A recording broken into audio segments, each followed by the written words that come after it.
So the chronic miasm portion is dealt in aphorism 204 to 209. 204 से 209 तक chronic miasm है. अब क्योंकि हम organon of disease, organon of medicine से chronic miasm पढ़ेंगे, so side by side we will also read the book chronic disease. So just after these slides I will start the chronic disease. So let us start with aphorism 204. It is regarding the development of chronic disease. How do they develop? So what Hahnemann is telling, except pseudo-chronic disease and artificial chronic disease. So pseudo-chronic disease कहाँ पे है? Aphorism 77. And what are pseudo-chronic disease? और what is the other name for pseudo-chronic disease? ये तो हम लोगों ने नाम दिया है. बुक में क्या नाम लिखा है pseudo-chronic disease के लिए? When inappropriate name chronic disease. Yes, very good. Inappropriately named chronic disease. And how do they develop? नाम क्यों दिया है inappropriately named chronic disease? Because they When are not the avoidable, very good. बोलो. because of avoidable noxious agent या influences, the Yes, continuous exposure की वजह से. yes. Because ये क्यों होती है? Why do human contract the inappropriately named chronic disease or pseudo chronic disease? Because of the exposure to those things which are avoidable. For example, someone is taking alcohol for a long time, या फिर he is living in damp areas for a long time. Yes, very good, Achal. It is due to continuous exposure of those things which are avoidable, which we can avoid. So, for example, different types of addictions like drug addiction or alcohol addiction, या फिर those things which are necessary for the support of life and we are not taking them, like deficiency of vitamins, deficiency of minerals, deficiency of protein. तो ये सब क्या होगा? जैसे ही हम protein diet लेंगे तो प्रोटीन एनर्जी मेल न्यूट्रिशन चला जाएगा. So this is the meaning of pseudo chronic disease. और बुक में जो नाम है that is इनएप्रोप्रिएटली named chronic disease. And artificial chronic disease. What is artificial chronic disease?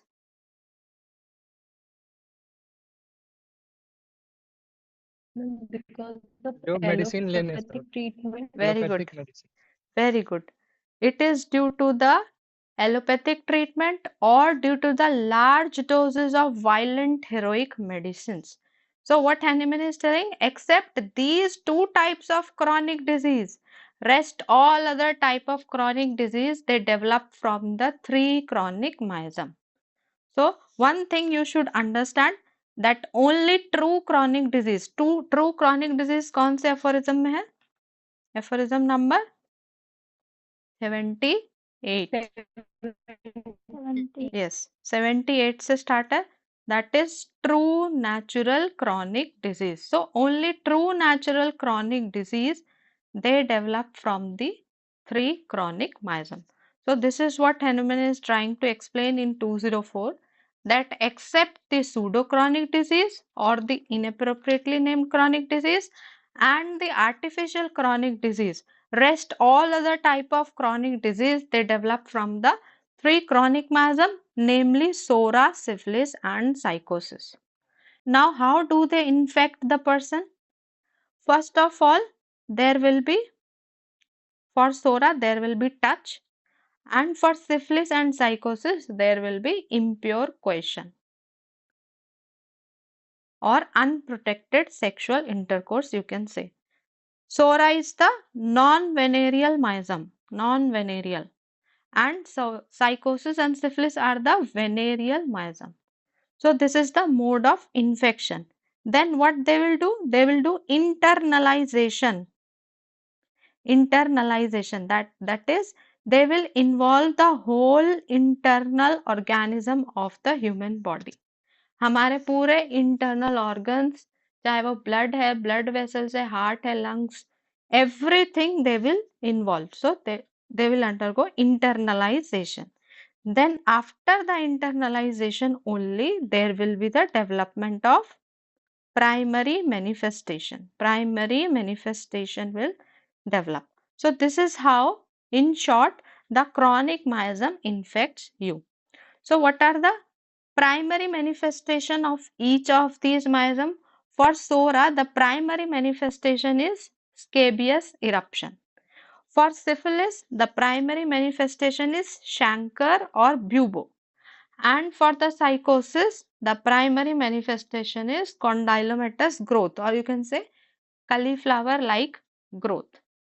So this appears when the whole body is saturated. As I have already told you, when the whole body is internalized or whole body is infected through the chronic miasm, then only the primary manifestation is developed. So whenever the primary manifestation of any miasm will develop, you understand that the whole body has been involved. जब भी primary manifestation आएगी body में किसी भी miasm की, तो ये बात समझ लेना कि पूरी बॉडी ऑलरेडी इन्वॉल्व हो चुकी है. So this is what he is explaining, that the whole organism possessed of miasm. Then only the local symptom or the primary manifestation peculiar to each miasm. ये सब क्या था? Primary manifestation which is peculiar to each miasm that will develop. And if you suppress these primary manifestation, then only the countless disease will develop, or n number of diseases, various diseases will develop. So what you have learned from here कि अगर हम suppress कर देंगे तो बहुत सारी different types की disease होंगी. So you should not suppress the primary manifestation of these miasm. So suppression of these local symptoms has led to the development of innumerable chronic maladies. Then come to aphorism 205. What is the object of cure in chronic disease? Or what should be your objective, or what should be your aim? Your aim should be not directed towards the primary or the secondary symptoms of the miasm. हमारा aim होना चाहिए to treat the whole miasmatic cause. ऐसा नहीं है कि सिर्फ हम primary manifestation को ठीक करेंगे या सिर्फ सेकेंडरी मैनिफेस्टेशन को ठीक करेंगे. You have to form the totality basing on the whole miasmatic state of the patient. That should be the objective of your cure. Then primary symptoms are often destroyed when the case comes to you. Homeopathic physician के पास आने से पहले क्या होता है? Mostly patient जो है दूसरे ट्रीटमेंट लेके आते हैं. So the primary symptoms are often destroyed when it comes to you. So you have to deal with the secondary symptoms. And how these secondary symptoms have developed? After the removal or after the suppression of the primary symptoms. So just take a simple example. किसी को कोई eczema हुआ है या acne भी हुआ है या सोरियासिस जैसी बड़ी बीमारी हुई है. So all of the patients have applied certain ointments, certain lotions, or they have taken allopathic treatment. Then only they are coming to you. So उस treatment से क्या होता है? The primary symptom, the local symptom has already been destroyed, and you have to deal with the secondary symptoms. Now there is one author who has said that psoriasis is the marriage of all three miasm. Who has said this? ये important line है. ये question में आया हुआ है एक बार. Psoriasis is the marriage of all three miasm. This is said by H.A. Roberts. This is said by H.A. Roberts. तो इसीलिए यहाँ पे हैनिमैन ने ऑलरेडी बोल दिया the whole miasmatic state should be cured at once. Then 206 mixed miasm, जैसे कि अभी मैंने एग्जांपल दिया psoriasis का. So before the commencement of treatment of any disease, whether it is venereal, whether it is non-venereal, you should understand that it may be complicated with SORA. क्योंकि patient treatment लेके आ गया, सो सोरा जो उसमें latent सोरा था that has already developed. So the venereal or gonorrheal diseases, that is he is talking about the psychosis and syphilis, they may be complicated with SORA. And why they may be complicated with SORA? Because SORA is more frequent than the other two miasms. सबसे ज्यादा होने वाला miasm कौन सा है? That is psora. So that is why psychosis and syphilis are very often complicated with SORA because SORA is the more frequently occurring fundamental cause or the chronic miasm. Then और क्या हो सकता है? These miasms are often bungled by allopathic treatment. Means allopathic treatment की वजह से भी ये और इसकी कंडीशन डेटरेट हो सकती है. So all these two things you have to keep in mind that the साइकोसिस and syphilis may be complicated with psora. और एक कॉम्प्लिकेशन और किसने बढ़ा दिया? Allopathic treatment has further increased this complication. Then what is the footnote? when you will ask about the history of the symptoms to the patient, what the patient will say that मुझे एक बार ठंडी लगी थी, या बहुत ज्यादा डर लग गया था, या बहुत ज्यादा मैं वरीड स्टेट में था, उसके बाद ये क्रॉनिक डिजीज स्टार्ट हुई है. But what Hahnemann is telling that these are insignificant causes. Why? Because such small small things cannot lead to the such a big chronic disease. ये छोटे छोटे चीज जो है ये कभी भी इतनी बड़ी क्रॉनिक डिजीज नहीं कर सकते. क्या कर सकते हैं ये छोटी छोटी चीज? They can arouse the latent miasm. जो माइजम सोया हुआ है, ये सब कॉजेज क्या है उसको अराउज कर सकते हैं. They can excite those cause the chronic miasm. They act as a exciting cause for the chronic miasm, but they are not the real cause for the chronic miasm. So हमें patient की बात सुन के अपने दिमाग से differentiate करना है कि whether it is the cause of the disease और it is just the exciting factor. This thing you have to differentiate in case of mixed miasmatic states. Then aphorism 207, also you have to take care of the previous treatment, like what treatment he has taken previously before coming to you, what are the mineral baths he has already taken, because mineral bath भी chronic miasm को और suppress करता है. Then your accessory circumstances, they also help in the further development of the chronic disease. Like as the age advances, हमने देखा है ना, practice of medicine में पढ़ा है, with the advancing age, the severity of the disease or the degenerative changes also increase. What is the mode of living and diet of the patient? ये भी हमें जानना होगा.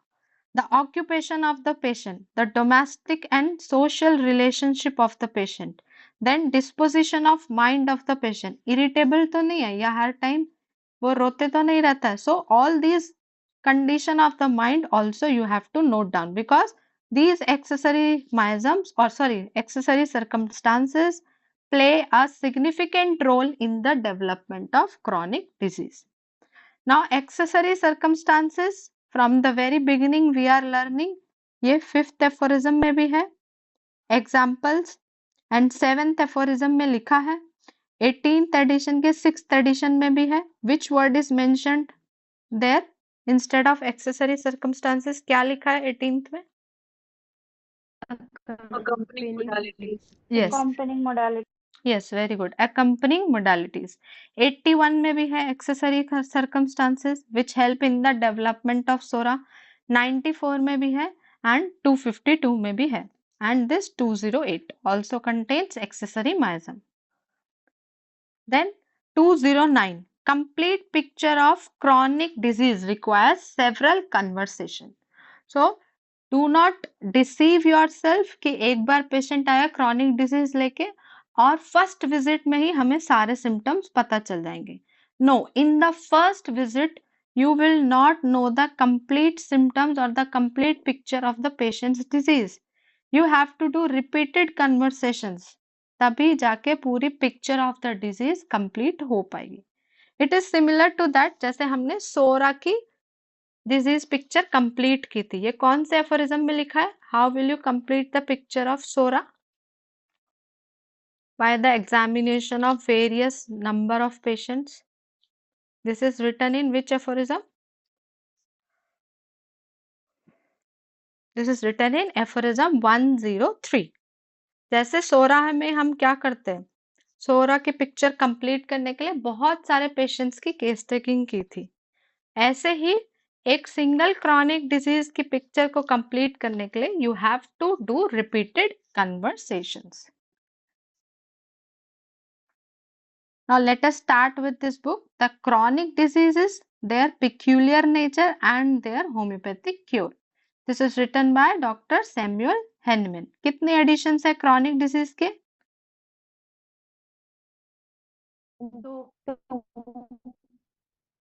Yes, two editions are there.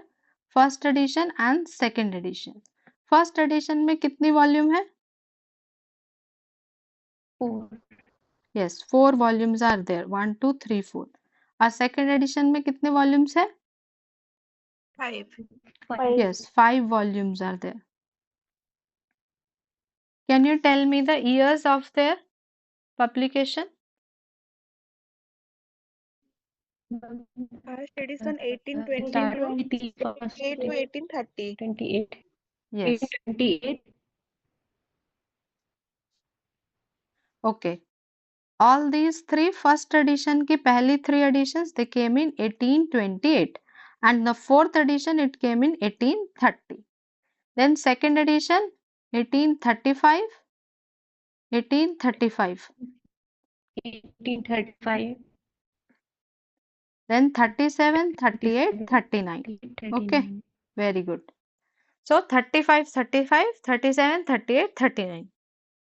Like this you have to remember. Now let's start chronic miasm. So according to Hahnemann, psychosis is the first miasm. Hahnemann ने ऐसा नहीं बोला कि first miasm is psychosis, लेकिन chronic disease वाली book जब हम open करेंगे so the first miasm that is mentioned over there is psychosis. So psychosis as his first miasm, syphilis as his second miasm, and sora as his third and most important miasm. So can you tell me which miasm was already known to the world before the discovery of chronic miasms? Before Hahnemann discovered chronic miasm, which miasm was already known? Syphilis. Very good. Syphilis. Very good. Syphilis alone has been to some extent known. Okay. Very good. Then they were understanding that psychosis or syphilis जो है वो एक ही होता है. So Hahnemann was the first person to differentiate between psychosis and syphilis. Then how many years it took for the development for the discovery of chronic miasm? 12. Yes, 12 years. 12 years. Yes, very good. Then Hahnemann calls sora as the most hydra-headed of all the chronic miasmatic state. Why he is telling it most hydra-headed or thousand-headed monster? Because of the n number of manifestation of sora, countless number of manifestations of soric miasm. इसलिए उसको बोल रहे हैं thousand-headed monster or hydra-headed monster. Then Hahnemann is also telling that sora is the most infectious miasm of all the 3 chronic miasm. तो ये भी question आ सकता है most infectious कौन सा है? ये भी आ सकता है which was already known. Thousand headed या हाइड्रा हेडेड किसको बोलते हैं? ये क्वेश्चन तो ऑलरेडी आया हुआ है. Now next is what Hahnemann was telling before the development of or before the discovery of miasmatic theory. What was his treatment or what he called his treatment? He said that for the chronic disease, especially for the chronic disease, acute disease तो ठीक हो जाती थी, but chronic disease क्या होता था? The beginning was promising. The beginning was promising. The continuation was less favorable and the outcome was hopeless. So this line is very, very important. This line was told by before the development of chronic miasm. The beginning of the chronic disease, the beginning of the treatment of chronic disease was promising. The continuation was less favorable and the outcome was hopeless. Then sora can only be transmitted in its primary stage. ये question बहुत बहुत important है. Which miasm can only be transmitted in its primary stage? So it is sora. Whereas जो psychosis और syphilis है वो secondary stage में भी transmit हो सकते हैं. Then prior to the chronic miasm discovery, Hahnemann was thinking that drinking of coffee was the source of various chronic diseases. And ये चीज उन्होंने अपने एक आर्टिकल में भी लिखी है जिसका नाम है the on the effects of coffee यहाँ पे एक वर्ड होगा ऑन, आर्टिकल का नाम है on the effects of coffee and it was written in 1803. So this he was thinking before the discovery of chronic miasm कि सारे क्रॉनिक डिजीज का कॉज क्या है, drinking of coffee. Then regarding external application in fig warts और warts जिसको हम बोलते हैं.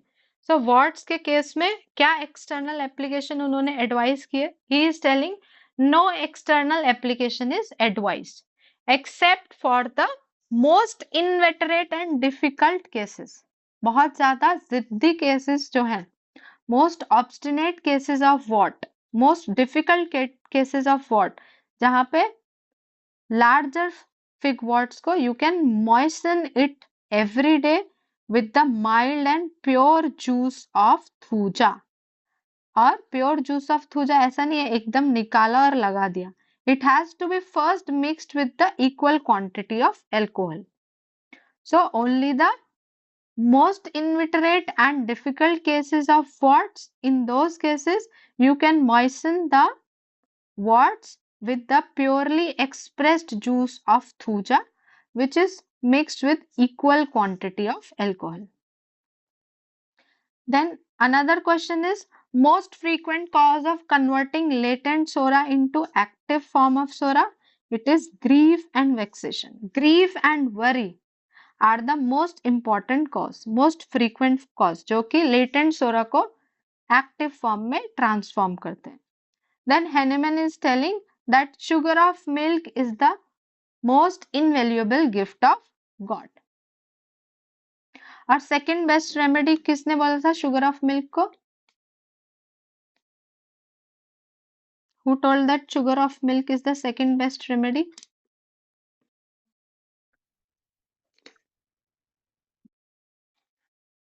Stuart Claus and Dr. J.T. Kent. This is very very important and basic question. अगर मैं नींद में भी पूछूंगी तो ये क्वेश्चन आना चाहिए. Second best remedy is sugar of milk. This is told by Stuart Claus and J.T. Kent. Then this slide is very very important. What are the different names used for sora by different persons? ये question यहाँ से कोई भी एक question में आ सकता है. So Leviticus they called sora as garap. Alexandrian translators उन्होंने बोला sora agaria. So agaria A for Alexandrian translators. वो दोनों A से. Then Vulgates ने क्या बोला? Scabies jugis. जोनाथन ने इसको ट्रांसलेट किया as a dry itch spread over the body. Moses ने बोला येल्फेड, लाइकेन, टेटर और herpes. Plato told it as ग्लाइकाई पिक्रॉन. सिसेरो ने बोला डल्सेडो of scabies. And middle ages में द ऑक्सीडेंटल सोरा. ये वर्ड कहाँ पे यूज हुआ? In the middle aged in the middle ages of Europe country. और उन्होंने बोला that it spreads in the form of malignant erysipelas. और इसको दूसरा नाम भी बोल रहे थे saint Anthony's fire. Saint Anthony's fire it is ergotism. Ergot poisoning को बोलते हैं सेंट एंथनीज फायर. ठीक है, तो ये दोनों नाम से वो उसको डिस्क्राइब कर रहे थे. So malignant erysipelas, saint Anthony's fire और occidental psora. This is called by Europeans in the middle ages. So all of these names किसने क्या बोला है you have to remember. Then concept of descending potency in the previous class also हमने ये discuss किया था. कहाँ पे हमने पढ़ा था? विच पोर्शन ऑफ ऑर्गन और ऑफ मेडिसिन?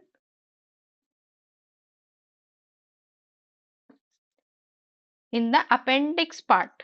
ठीक है, परसों ही पढ़ा, इतनी जल्दी नहीं भूलना है. In the appendix also this is mentioned that the concept of descending potency. So what is the concept of descending potency? Hahnemann is telling that in chronic diseases जहाँ पर repetition required है, so first if you have given 30th potency, then second dose you have to give of 18th potency, then उसके बाद 12th, then 6th and so on, like that you have to decrease the potency. So this is the concept of descending potency, already discussed in organ of medicine appendix part में है और chronic disease में भी है. Then he is telling to advocate this treatment for the treatment of all chronic miasms. Then what are the three biggest or worst mistake in chronic disease treatment जो कि एक homeopath करता है? First mistake what we do is we consider the dose as too small, इसलिए हम large dose देते हैं. Second mistake which we do is the wrong choice of remedy. And the third mistake हमें जल्दी रहती है कि जल्दी से repeat करो. और in this hastiness we do not allow the previous medicine to act fully. So these are the three mistakes usually done in the treatment of chronic disease. What are those? To consider the dose as too small, wrong choice of remedy, and the hastiness to repeat. And only the journeymen or half homeopaths. Who are half homeopaths? Who use Mongrel. allopathy and homeopathy. Yes, Crossbreed. yes, very good. Mongrel sect. Mongrel sect, or another name is crossbreed dog. And the definition, very rightly said, those who practice homeopathy and allopathy at the same time. And what Hahnemann is telling to them, that I am sorry to say, उनको half homeopath बुला के he is telling that I am sorry to say. Why? Because they use contradictio in adjecto. Means homeopathic remedy दे दिया, then again they are using the leaching method. They are using the bloodletting treatment. So contradictio in adjecto का meaning क्या है? Weakening while desiring to cure. Cure भी करना चाहते हैं and they are weakening the patient by using the leeches, by doing the bloodletting from the patient's body. So ये word important है, contradictio in adjecto. It means weakening while desired to cure. This is a Latin word. Then what is the time of administration of antisoric remedy? Very very important, ये question आता है. So the best time is early morning in the fasting state. तभी medicine देनी है. Pregnancy offers no obstruction to antisoric treatment. हमें लगता है ना कि प्रेगनेंसी के टाइम में होम्योपैथिक ट्रीटमेंट सेफ है या नहीं. So this is the answer that it is very very safe. Instead he is telling that this is the most favorable time for antisoric treatment. Then if the suckling baby or if the nursing baby he or she is to be given certain medicine, तो baby को medicine नहीं देनी है. You have to give the medicine to the mother and through the mother's milk it will act and it will go to the baby's body and it will help the child to recover quickly, mildly and in the safest manner. ये चीज Hahnemann ने Organon में भी बोली है. In which aphorism can anyone tell me? 273.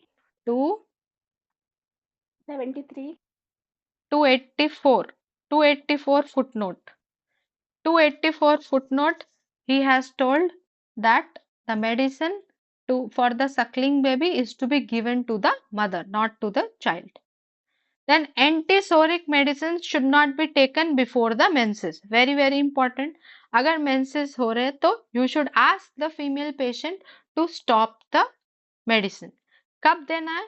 On the 4th day or after 96 hours. ठीक है. So all these points are very very important. Now morbi intercurrentis, very very important. Morbi intercurrentis. So during the treatment of chronic disease by antisoric remedies, क्या होगा? We often require the non antisoric medicine. क्योंकि क्या हो सकता है, patient को बीच में कोई एक्यूट डिजीज हो गई, कोई स्पोरेडिक डिजीज हो गई. एक्यूट डिजीज कितने टाइप की है? 3 टाइप्स की है. Individual acute disease, sporadic and epidemic. So we are doing the chronic treatment of the patient, and in between what happened, patient contracted certain acute disease. So without the disturbance of this chronic treatment, we can give certain non antisoric medicine. ठीक है? So this is known as morbi intercurrentis, means the intermediate disease which the patient is suffering during the treatment of chronic disease. So हम क्या कर सकते हैं इन सब cases में? We have to give the non antisoric medicine or non miasmatic medicine for the treatment. Then if during the treatment of chronic disease, तो कैसे medicine देनी है? You have to give it by the method of olfaction. You have to give it by the method of olfaction. So you have to keep it in mind. कैसे देनी है? Olfactory method से. क्योंकि इससे क्या होगा? Least interruption will be there in the treatment of chronic disease. जो हम chronic treatment कर रहे हैं उसमें least interruption होगा.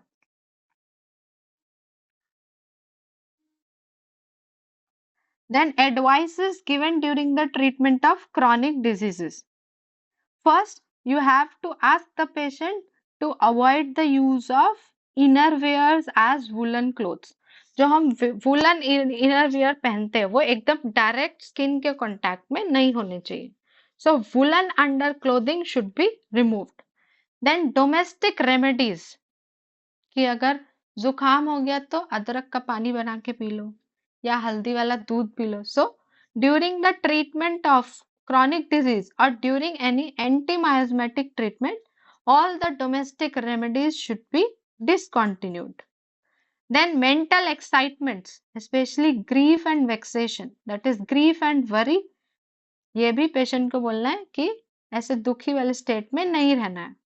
Then perfumes should be discontinued and warm and hot baths are not allowed during the treatment of chronic disease. Then regarding diet, what are the advices you have to give? The use of tea and coffee should be discontinued. क्योंकि इससे क्या होगा? जो treatment है वो खराब हो जाता है, इंटरप्ट हो जाता है. Use of tobacco and smoking should be limited. Then only one thing, that is beer. Beer cannot be permitted, and only one thing in cases of liquors can be permitted, that is wine, and that too sufficiently diluted. और इसके लिए और एक word याद रख लो, only on festive occasions. ये एक word याद रखना है, only on festive occasions wine is permitted, that is to be sufficiently diluted. Then all sorts of spices should be avoided. Food containing vinegar and citric acid should be avoided. And ladies who are suffering from scanty menses, जिसको बहुत कम कम menses होते हैं, उसको बोलना है saffron and cinnamon नहीं लेना. ठीक है? saffron and cinnamon, that is kesar and dalchini, should be avoided for the ladies who are suffering from scanty menses. So this is the completion of chronic disease as per the book. Now come to the next set of aphorism, that is mental disease. 210 to 230. Important question. ये question आता है बार बार. Mental disease is from 210 to 230. So aphorism 210. What is the nature and origin of mental disease? So origin is soric. Character is one-sided. Already in the previous class we have learnt mental diseases are one-sided. Why one-sided? Because इसमें mental symptoms ज़्यादा होते हैं. Then nature is chronic. So 3 points you have to remember. Soric in origin, one-sided in character, and chronic in nature. ये तीनों points पूछेगा. All are the characteristics of mental disease except. So, except these three, the fourth one will be the correct answer for that question. Then mental disease are no separate disease entity. Why? क्योंकि हर एक disease में mind और disposition altered होती ही है. That is why he is telling कि mental disease अलग से कोई डिजीज नहीं है. हम देखते हैं चाहे अगर किसी पेशेंट को कमर दर्द भी होता है फिर भी उसमें कुछ ना कुछ मेंटल सिम्टम है कि कमर दर्द इतना है इसलिए उसको रेस्टलेसनेस होती है. सो that is why Hahnemann is telling it is not a separate disease because in all corporeal diseases, corporeal means bodily disease which is related to the body, not a mental disease. All the corporeal diseases, the mind and disposition are always altered. लेकिन यहाँ पे क्या है, mental disease में just mental symptoms ज्यादा है और corporeal symptoms कम है. That is why a separate name mental disease has been given. Then what he is telling, in every corporeal disease हमें ये मेंटल स्टेट को केयरफुली नोट डाउन करना चाहिए. नाउ फुटनोट में क्या है, इसके एग्जाम्पल्स गिवन है कि how during the treatment mental symptoms of the patient change. For example mild patient जो है after getting treatment they become cruel and disgraceful. ये माइल्ड से डिस्ग्रेसफुल या क्रूअल क्यों बन रहा है? Because due to long suffering, अब बॉडी में जान नहीं बची तो पेशेंट माइल्ड हो गया and after the treatment when he started improving तो उसको क्रूअल और डिस्ग्रेसफुल कैरेक्टर वापस आ गया. मतलब ये इसका पहले ऐसा ही कैरेक्टर था. He was from the beginning cruel and disgraceful. Due to the long suffering, he has become mild. And when you started the treatment for his mental disease, then he became cruel and disgraceful. So this is how the symptom change when you start treating the patient. They start returning to their original form. Then aphorism 211, importance of mental symptom. So what is the importance? As it is a mental disease, so in case of mental disease, the mental symptom, they determine chiefly the selection of homeopathic remedy. They are most helpful in the selection of the suitable remedy, the most suitable remedy. Then every medicine produces changes in mental sphere. This is written in 212. हर एक symptom हम देखेंगे, हर एक medicine in materia medica mental symptom सब में है. So every medicine has the capacity to produce the mental symptom peculiar to it. अपने अपने हिसाब से, जैसे पेलेडोना का पेशेंट बहुत ज्यादा वायलेंट होता है, pulse is very mild and yielding and irritable, nux vomica is very ardent. So every medicine according to its peculiarity produces certain mental symptom. So this is written in aphorism 212. Then aphorism 213, mental symptoms are a part of the totality of symptom, whether it is a acute disease or it is a chronic disease. So what he is telling, in every case, whether it is acute or whether it is chronic, the physician should note the state of mind and disposition. तो क्यों ऐसा note करने के लिए बोला है? Because they help in the selection of the homeopathic specific remedy. Now in the footnote he is telling the contraindication of certain remedies. For example, अगर quiet and calm patient है, aconite cannot be given because aconite is mentally very restless. Then if the patient is mild and phlegmatic, then nux vomica cannot be given because nux vomica is very haughty and ardent patient. Then if the patient is very happy, gay and obstinate, तो pulsatilla नहीं दे सकते because pulsatilla is sad, pulsatilla is irritable, pulsatilla is changeable. Then if the patient is imperturbable or calm and those neither disposed to be frightened nor vexed, तो हम इग्निशा नहीं दे सकते. So these are the examples of certain contraindication of mental state कि अगर ऐसा होगा तो this medicine is not indicated. Then aphorism 214 deals with that these diseases have to be treated in the same way as any other disease. These diseases means mental diseases have also be treated in the same way जैसे हम other diseases को treat करते हैं. You have to do the case taking, you have to form a totality of symptom, and then you have to select a remedy which covers the maximum of the totality of symptom. तो ऐसे ही हमें mental disease को भी treat करना है. Then there is a categorization of mental disease. First type of mental disease is mental disease of corporeal origin. ये कहाँ से कहाँ तक है? 215 to 220. Then mental disease is breaking out like acute disease. It is from 221 to 223. Third is mental disease of doubtful origin. मतलब हमें पता नहीं है whether it is a corporeal disease or whether it is a emotional disease. तो 224. 225 to 228 में क्या है? Mental disease of emotional origin. किसी को प्यार में धोखा मिल गया, उसके बाद सारी कंप्लेन स्टार्ट हुई है. So such disease are mental disease of emotional origin. ये कहाँ से कहाँ तक है? 225 to 228. Now let us start with 215 to 222, which is the first type of mental disease, that is mental disease of corporeal origin. Means patient को पहले कोई body organ में डिजीज थी, अब वो बॉडी ऑर्गन इतना ज्यादा डेटरेट हो गया कि अब उसमें ताकत नहीं है. So what vital force will do?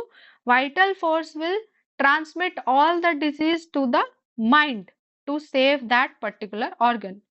For example book में क्या एग्जाम्पल है? Suppuration of lung. अब इतना ज्यादा लंग में सुपुरेशन हो गया, now the lung has collapsed, it does not has more power to be disease. उसके पास और ज्यादा ताकत नहीं बची कि और डिजीज उसके अंदर आ सके. Now what vital force is doing? Vital force is trying to push all the disease towards the mind. क्यों? ताकि लंग्स जो है बच सके. That is why to save the lungs, vital force is transmitting all the disease to the mind. So such diseases are known as mental disease of corporeal origin. Mental disease of corporeal origin. और अगर हम duplicate book पढ़ेंगे Organon की, जो छोटी छोटी notebooks है, उसमें क्या वर्ड लिखा है? सोमैटोसाइकिक disease. So somatopsychic disease is nothing but the mental disease of corporeal origin. Somato means, soma means body and psychic means mind. So body to mind it is going. So this is written in aphorism 215. So I am just reading.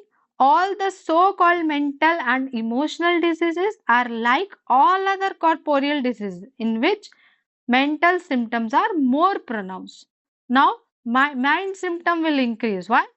The जो मैंने example दिया, because the lungs are so diseased कि अब lungs के symptom हमें नहीं मिलेंगे. Lungs have become consolidated और लंग हैज बिकम कोलैप्स्ड.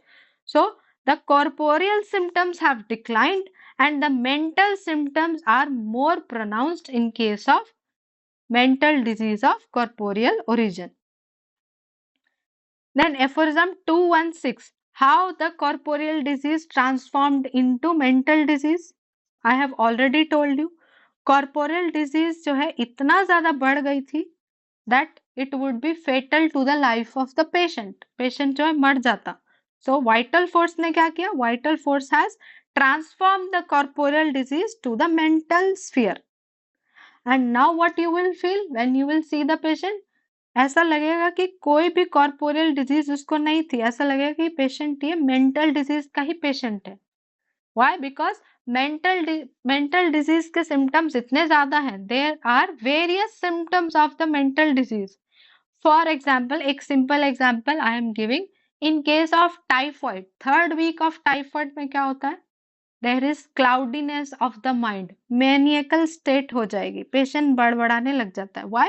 अब intestine में उतनी power नहीं है, इसलिए intestinal perforation occurs after second week and third week.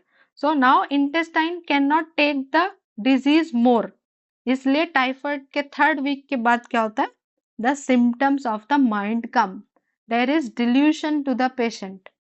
So you will feel that it is not a case of typhoid. अगर पहले से नहीं बताया जाएगा कि इसको टाइफाइड हुआ था उसके बाद ऐसा हुआ तो हमें क्या लगेगा कि ये एक पागल पेशेंट है, इसको डिल्यूशन हुआ है. Why? Because the mental symptoms are so pronounced that they have assumed a one-sidedness. So this is how a corporeal disease is being transformed into a mental disease. And the examples are also given like suppuration of lung, deterioration of some other important viscera becomes transformed into insanity, into a kind of melancholia or into mania by rapid increase of psychical symptom. Once the once the internal organ is completely destroyed, there is rapid increase in the mental symptoms. This is what is written in 216. Then 217, how will you form the totality of such diseases? First of all, you have to take all the symptoms of mental and emotional state and the corporeal disease which was existing previously. पहले जो उसको lungs की disease की वजह से जो symptom थे वो भी हमें note करने हैं. Then only you have to form the totality and you have to give the medicine accordingly. And mental symptoms should be very distinctively noted down. Then 218, what is the importance of patient's attendant in the case taking of mental disease? Patient attendants क्या बताएंगे? When the disease was not transformed into mental disease. तो before transforming into mental disease, जो उसके corporeal health के symptoms थे, वो सब symptoms कौन बताएंगे? Patient's friend. So this is the importance of patient's friend. तो ये कॉर्पोरियल डिजीज के सिम्टम्स हम पेशेंट के फ्रेंड से क्यों कलेक्ट कर रहे हैं? Why not from the patient?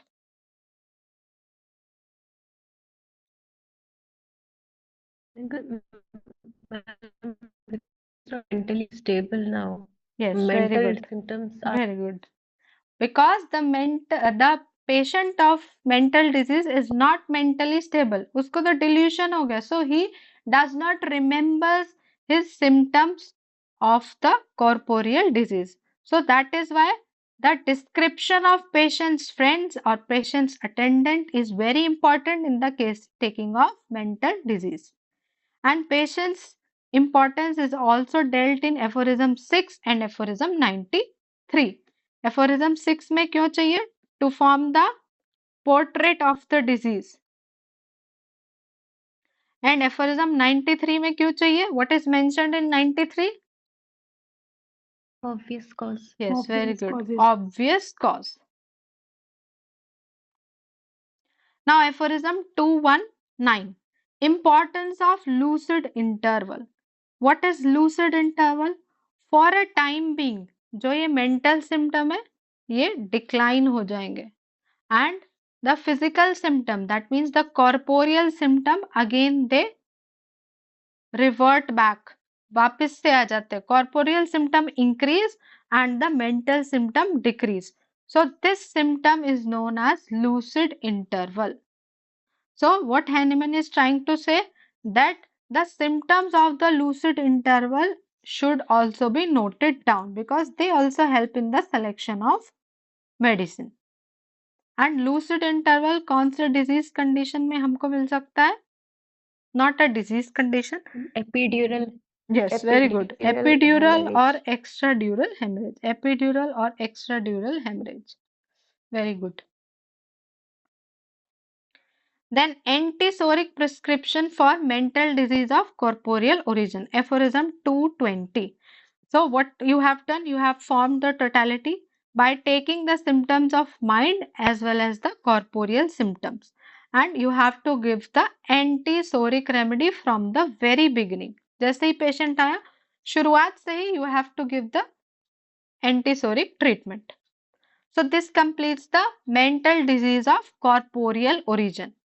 Now come to the mental disease which begin like an acute disease or which break out like an acute disease. So this is dealt in 221 to 223. So let us start from 221. So इसमें क्या हुआ? Just like acute disease, suddenly a disease start होती है. So patient was originally in a calm state and suddenly there is insanity and mania to the patient. So sudden origin की वजह से the mental disease has originated like an acute disease. It may be caused by fright, patient को डर लग गया, बहुत ज्यादा worry state में, बहुत ज्यादा वेक्सेशन है, या बहुत ज्यादा अल्कोहल ले लिया, उसके बाद suddenly patient started behaving like a maniacal patient. So why it has been like this? This is due to the arousal of latent sora due to all these exciting causes. And such diseases must be treated with non-antisoric medicines. Very important. जो corporeal disease से originate हुई है उसमें हमें from the very beginning you have to give antisoric medicine. But the mental disease which have originated like acute disease, for those you have to give non-antisoric medicine from the general store of proved medicine. What are the examples of general store of proved medicines? Medicines like aconite, belladonna, stramonium, hyoscyamus and mercury. This you have to give in minute doses but highly potentized. ठीक है, 200 1 m ऐसे देना है but minute dose, 1 या 2 dose. सो इससे क्या होगा, psora reverts back to its latent stage. Psora वापस से लेटेंट स्टेज में चला जाएगा. और हमें लोकल डिजीज के केसेस में भी क्या देनी थी, नॉन एंटीसोरिक मेडिसिन. ये कौन से एफोरिज्म में लिखा है? 194. Very good. 194. In the treatment of local maladies also, first you have to start with non-antisoric followed by soric. Similarly, in the mental disease breaking out like an acute disease, first you have to give non-antisoric medicine. Why? Because it has originated from latent sora. And this non-antisoric medicine will revert the sora into its previously latent stage. Now 222. What you have to do to complete the cure? Non-antisoric medicine हमने दे दिया, सोरा जो है वापस अपनी latent stage में चला गया. But to complete the cure without wasting any time you have to prescribe antipsoric. जैसे ही सोरा अपने लेटेंट स्टेज में चला गया, just give one antisoric remedy and your cure will be completed. And what else you have to advise the patient? To follow the strict diet and regimen. And in the footnote, what Hahnemann is telling, that under allopathic treatment, no patient of mental disease has been cured. No inmates of madhouses, means no patient of mental asylum have been cured if the allopathic treatment was used. Then 223, what will happen if you do not give antisoric? हमने क्या किया, non antipsoric दे दिया और उसके बाद क्या हुआ, latent सोरा वापस अपनी कंडीशन में लेटेंट स्टेट में चला गया. Then what you are thinking, the patient has cured and you have not given the antisoric treatment. Then what will happen? Even from the much slighter cause, the sora will arouse. Suppose पहले इतने बड़े cause से sora arouse हुआ था. Now from the very slightest cause, the sora will be aroused. So if you omit the antisoric treatment in the first time, then in the next time the sora will be aroused from a much slighter cause. And अगर बार बार सोरा का attack हो रहा है, it may lead to the complete development of sora. And even antisorics will not help in such cases. So you don't have to omit the antisoric treatment. Without wasting any time, you have to give the antisoric. Now aphorism 224. Mental disease of doubtful origin. This is the third type of mental disease of doubtful origin. So you have the doubt whether it is a mental disease of corporeal origin or it has resulted from fault of education, from some bad practices, from corrupt morals, neglect of mind, superstition or ignorance. So you are in a doubt whether it is of corporeal origin or whether it is due to these factors. if it is due to these factors, due to some bad practices or due to corrupt morals, then this can be corrected by the psychotherapy, or you can give some, what is psychotherapy, or in the modern medicine we call it as cognitive behavioral therapy, CBT.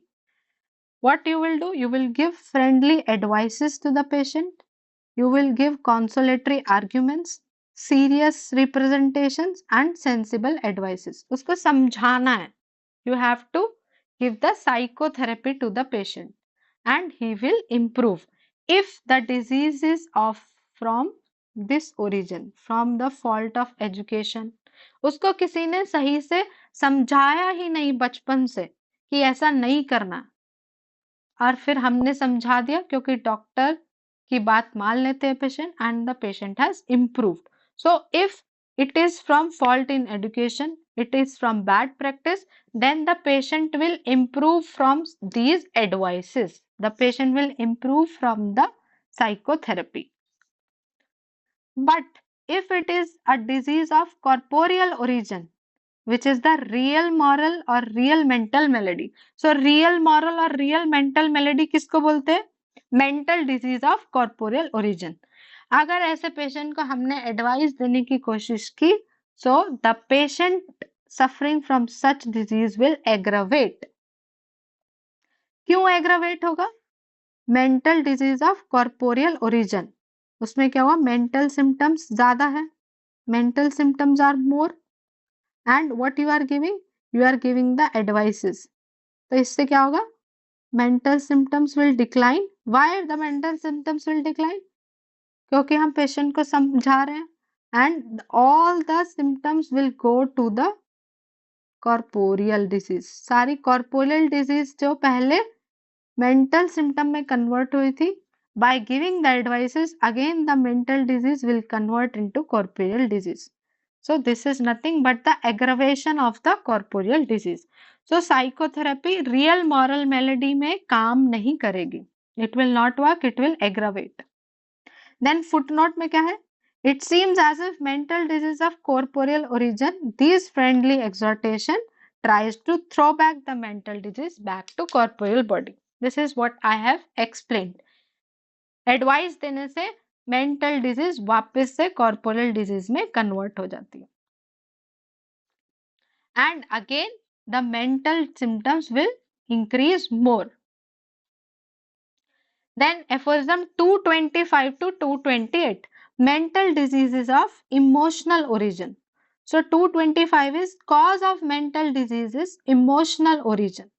So it has developed due to continuous anxiety, continuous worry, continuous vexation, continuous wrong practices and frequent occurrence of great fear and fright. ये सारे causes हमारे किस में थे? Mental disease which break out like acute disease उसमें भी थे, लेकिन वहां पे क्या था? दिस कॉजेज अकर्ड वंस, और यहाँ पे क्या हो रहा है? This causes are present continuously, this causes are occurring frequently, so they give rise to mental disease of emotional origin. Means यहाँ पे जो कॉज है that is also related to the mind, not to the body. So this type of emotional disease in the time being, it destroys the corporeal health of the individual. Then aphorism 226 is psychical remedy. That means the advices that we give to the patient. So in case of mental disease of emotional origin, what you have to give? You have to give the psychical remedies, means उस patient को समझाना है, you have to explain the patient and you have to advise the proper diet and regimen. Then aphorism 227 deals with radical antisoric treatment, but still for the sake of your security, what you have to give? Antisoric treatment should be given. ऐसा नहीं है कि emotional disease में सिर्फ patient को समझा दिया and you have to give the dietary advices and that's all. No, even after these two you have to give antisoric treatment for the security purpose, because In these cases also, psoric miasm can develop in the future. So to prevent that development in future of the psora, you have to give the anti-psoric treatment.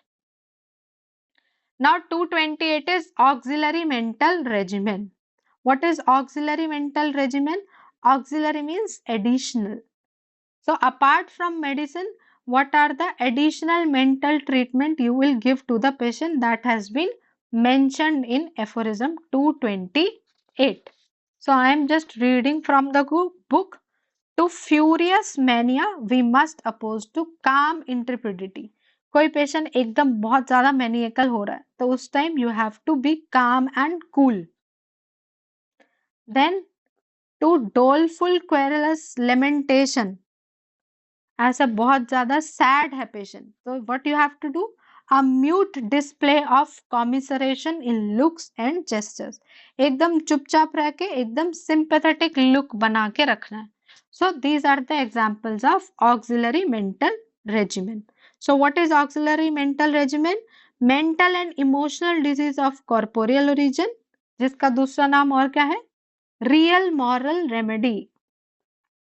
They require for their cure antisoric treatment plus the regulated mode of life and the psychical behavior. So auxiliary mental regimen में क्या दिया हुआ है? How a physician should behave in front of patient. And what else is written? No corporeal punishment. ऐसा नहीं है कि उसको शॉक लगा दिया या दवाई नहीं ले रहा तो उसकी पिटाई कर रहे हैं. So no punishments should be given to the mental patient. Then maximum punishment जो हो सकती है, what is that is for the administration of medicine. Medicine देने के लिए हम punishment दे सकते हैं. वो भी किस टाइप की punishment? You have to dissolve the homeopathic remedy with the drinks and food of the patient. This is the only punishment Hahnemann is advising. ठीक है, उसके खाने में या पानी में हम होम्योपैथिक रेमेडी डिसॉल्व करके दे सकते हैं without altering the taste of the food and drinks. Coercion means punishment. So this is the only punishment Hahnemann has advised. Then footnote mention that जो old school physician है, they were adopting inhuman and torturing treatment for the mental patient. Why? Because they were unaware of the antisoric treatment. Additional information here is non cooperation of the mental patient, इससे treatment में कोई फर्क नहीं पड़ता. No hindrance is there in the treatment of mental patient if they do not cooperate. Why? Because हम medicine तो उसको food या ड्रिंक में मिला के दे ही रहे. Then aphorism 229. अच्छा, before going to 229, who was the first patient suffering from mental disease who was cured by Hahnemann?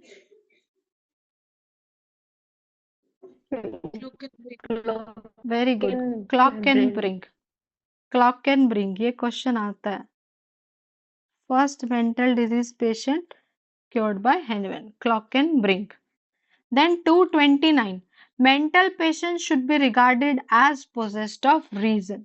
जो भी मेंटल पेशेंट की हम ट्रीटमेंट कर रहे हैं उसको ऐसा नहीं लगना चाहिए कि मुझे एक पेशेंट की तरह यहाँ पे रखा जा रहा है. He should not feel that I am a patient. He should feel that I am being possessed for a reason here. And all types of disturbing things should be removed from his senses and disposition. यहाँ पे all types of disturbing passions आएगा. All types of disturbing passions to his senses and disposition should be removed. ऐसी कोई भी चीज जो उसको disturb कर सकती है, उसको एक्साइट कर सकती है, उसके रूम से हटा लेनी है. फुटनोट में क्या है? Violent and maniac patient should be treated in specially designed institution. ठीक है, so institutional treatment has been advised by Hahnemann for the mental patient. They should not be treated at home in the family circle. Then aphorism 230 mentioned that the greatest superiority of homeopathic system is in the treatment of mental diseases. ठीक है, this has been mentioned in aphorism 230. and this is a very important statement. Then come to next set of aphorism, that is 231 to 244 intermittent diseases. ये question भी आता है, intermittent disease is mentioned from which aphorism to which aphorism, 231 to 244. ये match the following में भी आ सकता है. So 231 deals with types of intermittent diseases. So first is, what is intermittent disease? Intermittent disease are those diseases that recur at certain period. हमेशा एक particular period of time पे होंगी. And they are of two types: typical intermittent disease and alternating disease. अब जो typical intermittent disease है, they recur at certain interval. एक particular time पे हमेशा ये आएंगी. And they can be intermittent febrile disease and intermittent non febrile disease. Intermittent fever में fever आ जाएगा, फिर आज शाम में आएगा, फिर से कल शाम में आएगा, like that. And intermittent non febrile means examples include like your alternate constipation and diarrhea. तो फीवर नहीं है, लेकिन two conditions are there which are intermitting. Then alternating disease, sorry, that was the example of alternating disease, alternating constipation and diarrhea.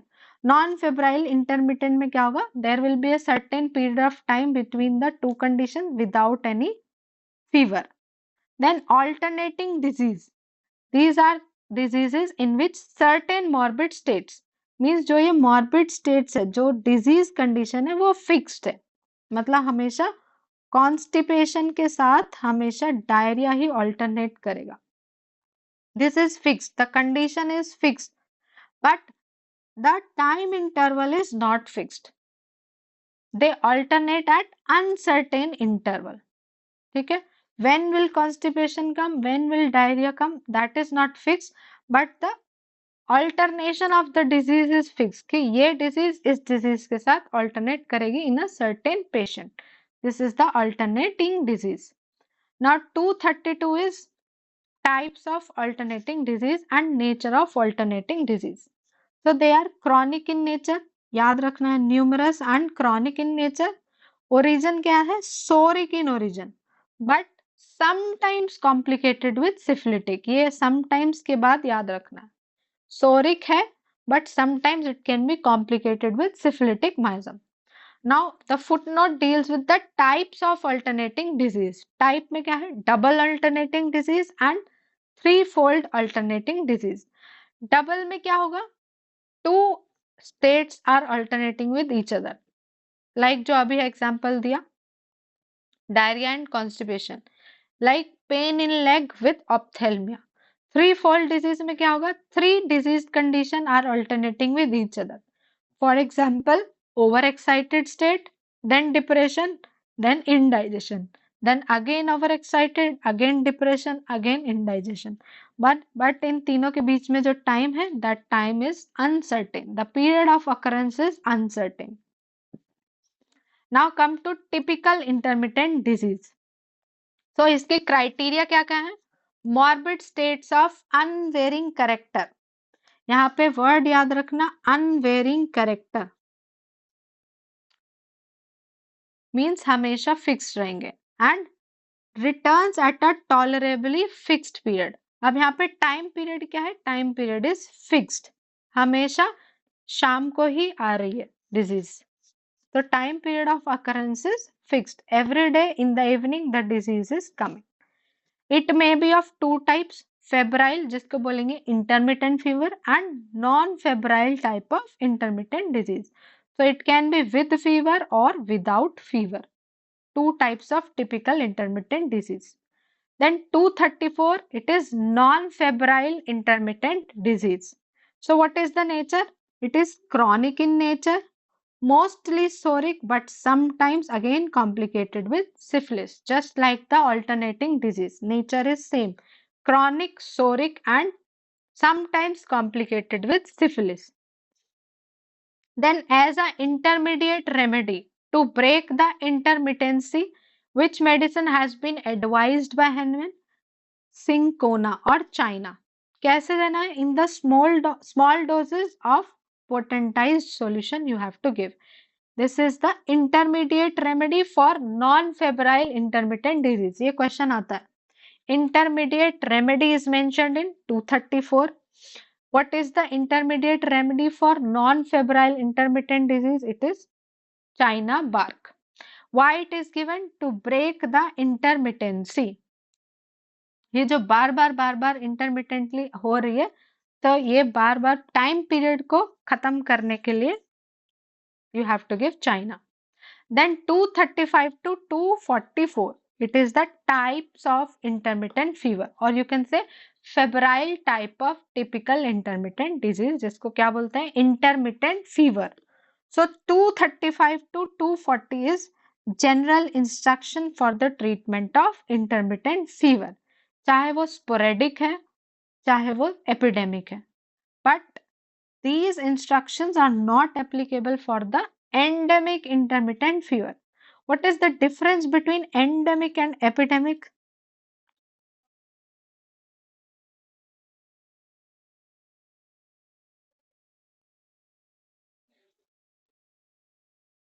Endemic means occurrence of a disease in its normal range. Suppose for example there is a certain disease और उसका जो prevalence है it is around 10 to 100 cases per year. So this is the normal range. So occurrence of certain disease above its normal age makes it as a epidemic. अगर ये 100 से increase हो गए cases, then we will call the same disease as epidemic. So this is the difference. So these instructions are applicable for sporadic and epidemic, not for the endemic. Then 241 to 242. So 241 to 244, 242, these two aphorisms contain special instruction for the treatment of epidemic type of intermittent disease. सिर्फ epidemic के लिए क्या क्या special advice है. Then 243, treatment of pernicious type or very dangerous or harmful type of intermittent fever. And 244, guidance for the endemic fever of marshy district. Now 235, how will you select the medicine in intermittent fever? So intermittent fever of sporadic or endemic origin, but not endemic. मतलब अपने normal condition, अपने normal range को cross कर चुका है and the district is not marshy district. Means ये जो चीज है या ये जो इंटरमिटेंट फीवर है, it was peculiar to the marshy district. Intermittent fever in Heyman's time is mostly referring to the malaria. तो मलेरिया कहाँ पे होता है? मार्शी डिस्ट्रिक्ट, जहाँ पे डैम्प एरियाज होते हैं, बहुत ज्यादा वाटर लॉगिंग होता है. But what he is trying to tell that these instructions are for sporadic and epidemic origin type of intermittent fever and they are not occurring in the marshy districts. So every paroxysm is composed of 2 or 3 opposite alternating state. यहाँ पे हम लोग जानते हैं fever में 3 stages होती है, chill, heat and sweat. So what he is telling that every paroxysm of intermittent fever is composed of either 2 stages, या तो chill, heat sweat ऐसे होगा, या फिर all the 3 stages with alternate with each other, chill, heat, sweat, again chill, heat, sweat. Then medicine must correspond to all the 3 stages या 2 stages जो भी है. अगर 2 stage alternate कर रही है तो दोनों stage के symptoms लेने हैं. अगर तीनों stage alternate कर रही है then you have to collect the symptoms of all the 3 stages along with the accessory symptoms of that stage, along with the concomitant symptom of that stage. And medicine should be selected from general class of proved medicine, that is the non-antisoric medicine. Again you have to select it. ये हम और कौन सी mental disease में कौन सी type of mental disease के लिए select कर रहे थे नॉन एंटीसोरिक मेडिसिन?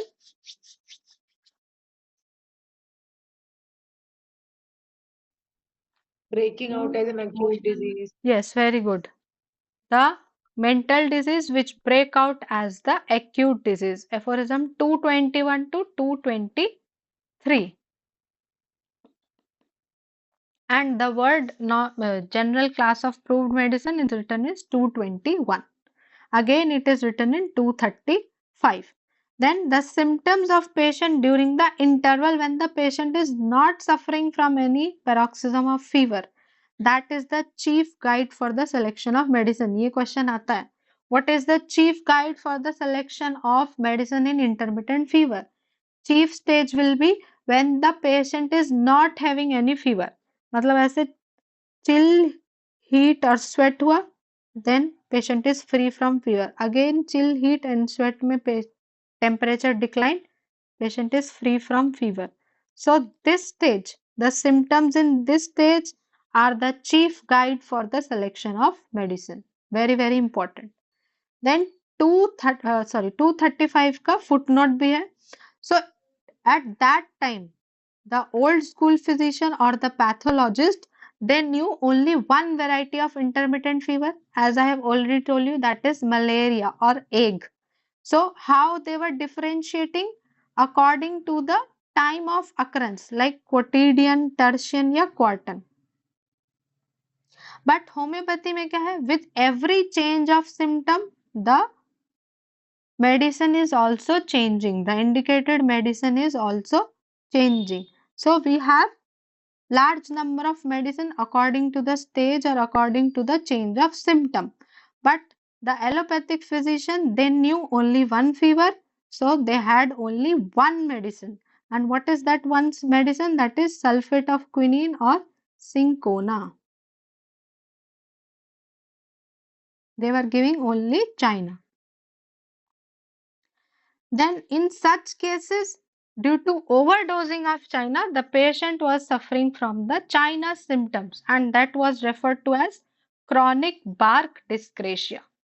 क्योंकि they knew only one medicine, तो बार बार they are giving China to the patient again and again. So patient is now suffering from the China symptom, and this is known as chronic bark dyscrasia. Very very important, mentioned in aphorism 235 footnote.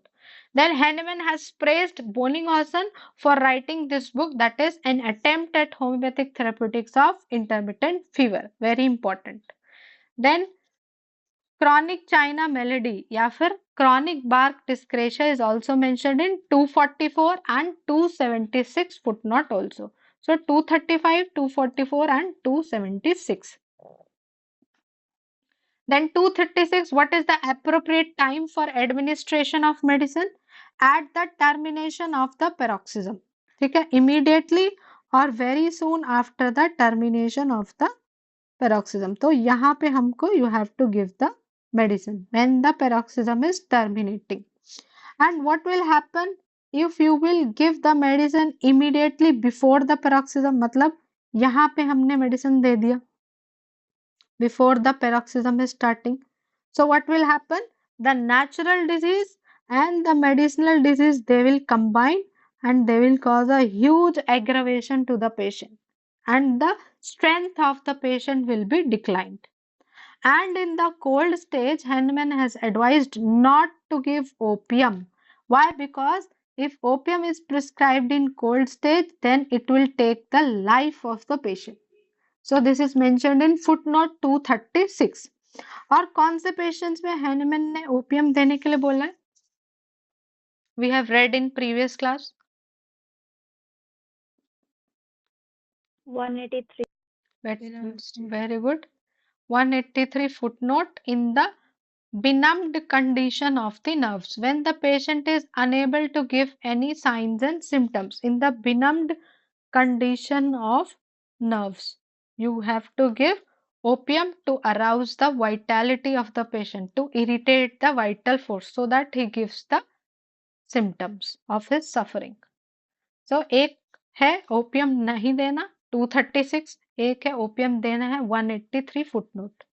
Then 237, appropriate time for the administration of medicine when the apyrexia stage is very short. Suppose पहले क्या था? apyrexia बड़ा था, अभी क्या है? The apyrexia stage is very short. बहुत छोटे टाइम के लिए patient is free from fever. Then when you have to prescribe the medicine? Immediately when the perspiration begins to abate. ये क्या है? पर्सपिरेशन स्टेज यहाँ से स्टार्ट हुई, ठीक है। टेम्परेचर इज डिक्लाइनिंग और पर्सपिरेशन पहले बहुत ज्यादा होगा, then perspiration is also reducing. So when the perspiration starts to reduce, then here you have to give the medicine. When the perspiration starts to abate, कब ये देना है? When the apyrexia stage is very short. Then 238, repetition of medicine. When you will repeat the medicine, what will happen? These are the various paroxysms of intermittent fever. But once you have given the medicine over here, so this medicine will cure the subsequent paroxysms. आगे आने वाले new paroxysms को ये एक medicine जो है हटा देती है. And if the totality of symptoms still remains the same, जब न्यू paroxysm का इंडिकेशन होगा and the totality of symptom is still same, then you can give the same medicine.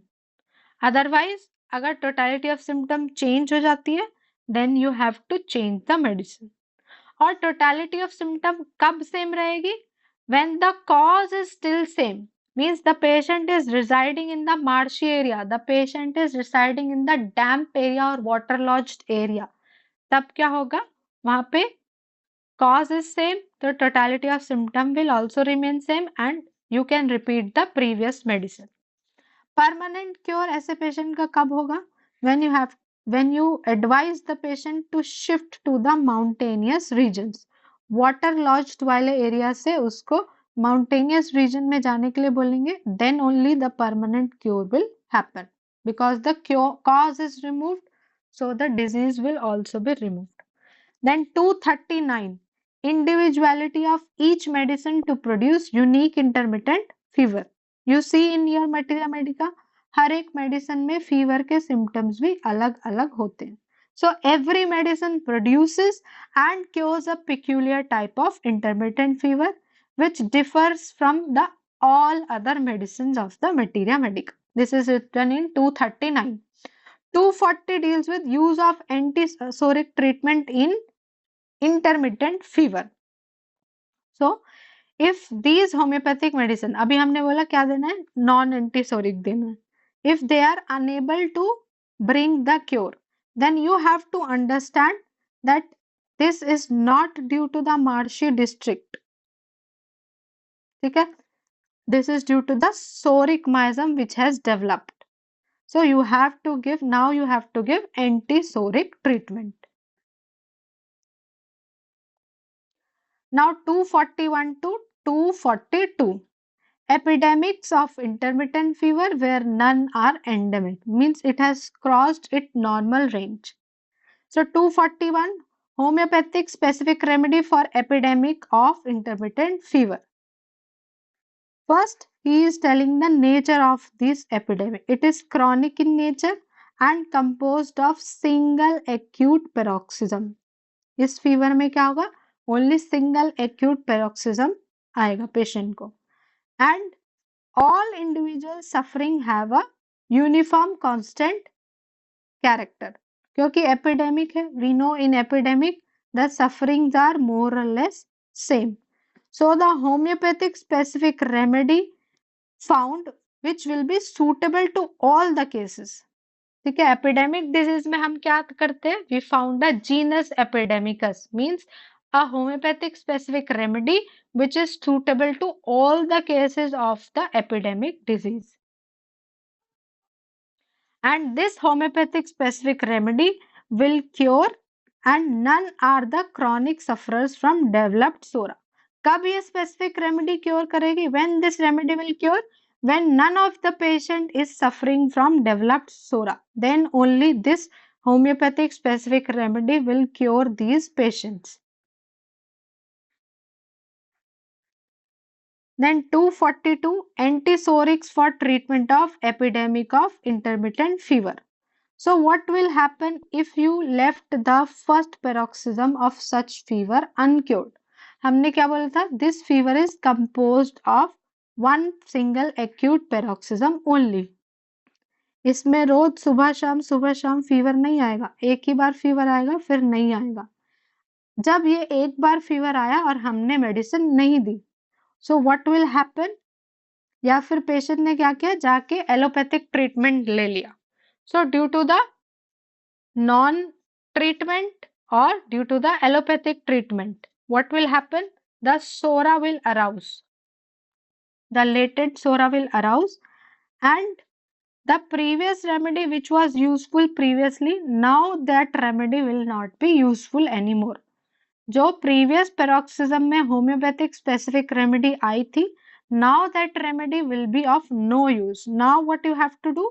You have to give sulfur and hypersulfur in minute but rarely repeated doses, and you have to give them in high potency.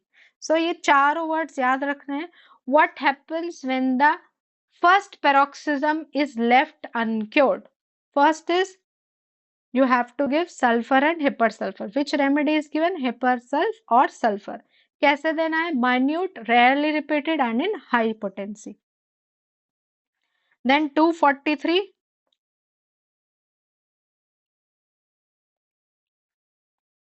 Okay, 243 is pernicious intermittent fever. That is very dangerous or harmful type of intermittent fever which attacks a single person at a time who is not residing in a marshy district. ऐसे area में भी नहीं रहता जहाँ पे intermittent fevers होते हैं.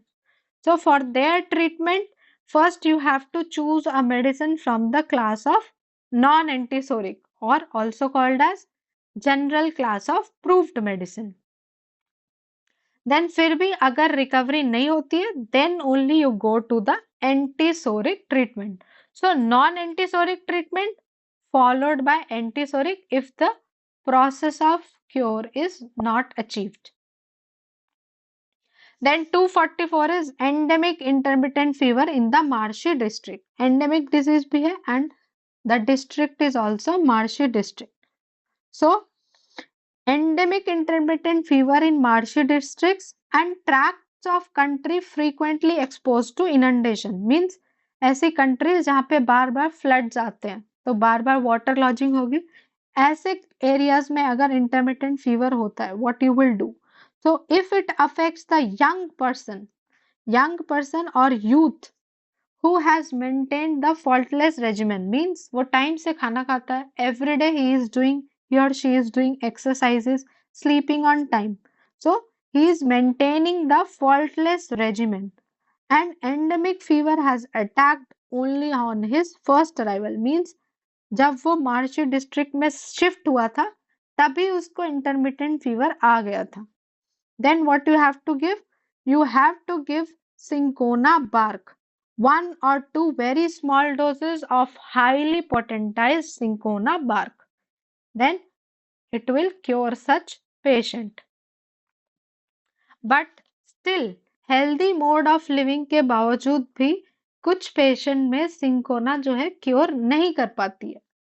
So in such cases you have to give antisoric treatment.